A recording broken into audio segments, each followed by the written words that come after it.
Be honest. What percentage of software developers are going to be wiped out because of AI? Don't sugarcoat it. Look, the honest answer, probably 20 to 30% of traditional coding jobs disappear in the next 5 to 10 years. But here's the thing. It's not about AI wiping out developers. It's about which developers adapt and which ones don't. The ones getting crushed are the ones doing routine CRUD work, boilerplate stuff, basic bug fixes. That's what AI is actually good at right now. A lot of people watching this are computer science students, junior developers, people who just started learning to code. So tell me straight, are they going to regret this career choice soon? No, but only if they're realistic about what's happening. The worst thing you can do right now is learn to code the old way.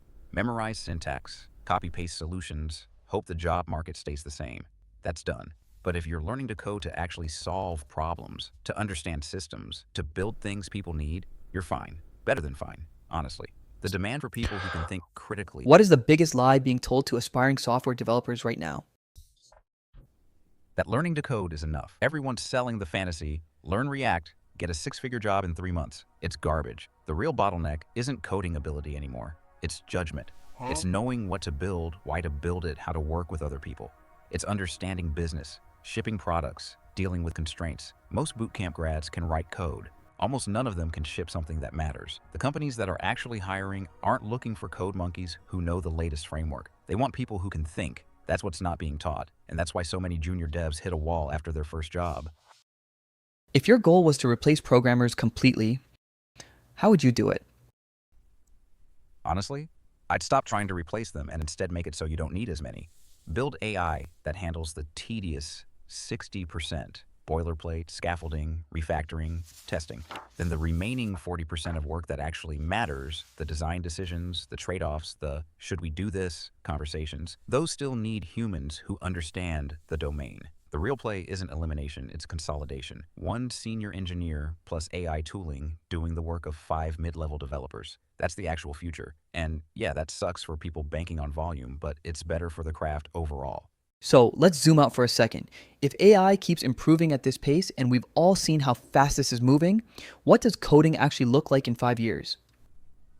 It looks like prompt engineering mixed with systems thinking. You're not writing line-by-line code anymore. You're describing what you want, reviewing what AI generates, and catching the stupid mistakes it makes. But here's the catch. You need to actually understand what's happening under the hood to catch those mistakes. So it's less write code. Will there come a point where you don't even need humans to improve yourself anymore? Yeah, probably. That's the uncomfortable truth nobody wants to say out loud. At some point, the feedback loop's close. AI trains on code, ships products, gets feedback, improves itself. Humans become optional for the iteration cycle. But here's what I actually think matters. That's a civilization-level problem, not a career problem. For the next 5 to 10 years, developers are still the bridge between what AI can do and what actually needs to happen in the real world. After that, honestly, I don't know. Nobody does. But worrying about a problem that might not exist for a decade when you've got 5 years of runway, that's backwards thinking. Now let's talk about something that's been debated forever. If everything is already available online for free, YouTube, courses, AI tools, why should someone spend 4 years on a computer science degree? Because a degree isn't about learning syntax, it's about credibility and structure. Yeah, you can learn everything online, but employers still use degrees as a filter, especially for your first job. That's just how hiring works right now. But more importantly, a degree forces you to understand fundamentals deeply. You're learning algorithms, data structures, systems design in a way that sticks because you're actually working through it with people. Self-taught? You might skip the hard parts because nobody's forcing you. And honestly, the network matters too. The people you meet, the professors who know industry people, that's real. That said, if you're disciplined and actually build stuff, self-taught can work, but it's harder and riskier. And What does a computer science degree teach that YouTube, AI, and building real projects simply cannot? rigor, the ability to prove things work, not just that they happen to work. You learn why algorithms are efficient, not just that they are. You understand trade-offs mathematically, not intuitively. That matters when you're designing systems that need to scale or security that actually protects people. YouTube. Everyone says learn coding, but no one is answering this. How will new developers even get their first job if AI can already do beginner level tasks? That's the real question nobody wants to answer. Honestly, it's getting harder. Companies are hiring fewer juniors because AI handles that work now. But here's what actually works. Build something real that solves a problem, even if it's small. A project that shows you understand systems, not just syntax. Then network like hell. Talk to people, contribute to open source where maintainers see your judgment, not just your code. The resume and apply game is dead for juniors. You need to be known by someone who can vouch that you're not just another code monkey. And yeah, you might need to take a slightly lower salary or a contractor role to get your foot in, but the people breaking through are the ones who have a story beyond, I did a boot camp. They've shipped something, they've solved a real problem, they've proven they can think. What does a junior developer offer that you genuinely cannot? Context and taste. You understand what users actually want because you're closer to them. You're not jaded yet. You ask, why are we doing this? In a way that cuts through nonsense. You also catch problems that seem obvious in hindsight, but AI completely misses because it's pattern matching on code it's seen before. And honestly, you care. Let's talk about vibe coding. Is it the future of software development or a disaster waiting to happen? Vibe coding? It's both. It's the future because it's fast. You can prototype and ship way quicker when AI handles the grunt work. But it's a disaster if that's all you do. You end up with code you don't understand, systems you can't debug, technical debt that. Is plumbing the next big thing?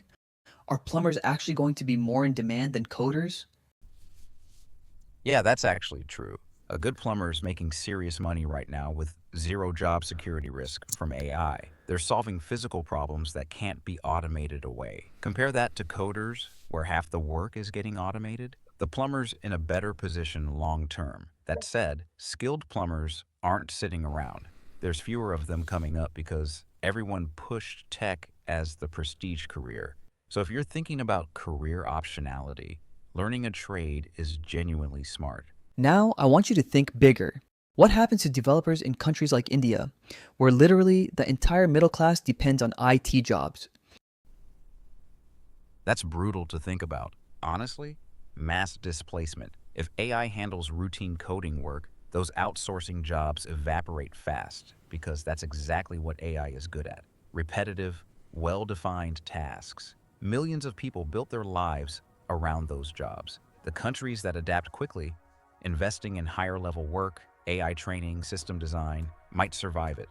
But yeah, India's IT sector as it exists now, it's vulnerable. The real danger is the timeline. If this happens in 3 years instead of 10, there's no time for people to retrain or economies to shift. That's a geopolitical problem that honestly scares me more than the AI itself. Okay, give me the one thing. Just one. The single skill that makes a developer genuinely irreplaceable, no matter how good AI gets. Judgment. Knowing what to build and why it matters. AI can generate code all day, but it can't decide if you should build the thing in the first place. It can't say this solves the wrong problem or we're overthinking this. That human judgment, understanding context, stakes, real-world messiness, that's irreplaceable. Everything else gets commoditized eventually, but deciding what's actually worth doing, that stays human.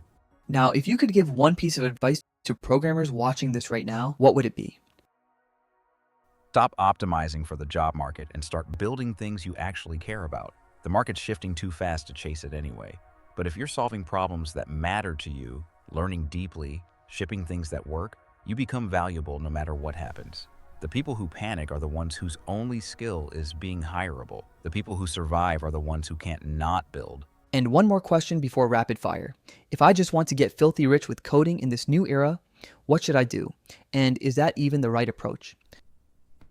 Build something people will pay for repeatedly. Not a job, not a service you trade time for, a product. AI actually makes this easier because you can move faster, validate ideas quicker, ship with fewer people. But here's the thing, chasing money first kills the thing that actually makes money. The people getting rich are solving real problems obsessively, not chasing trends. So yeah, you can get filthy rich with code, but the path is build something genuinely useful. All right, let's do rapid fire. No long explanations, just straight answers. Let's go.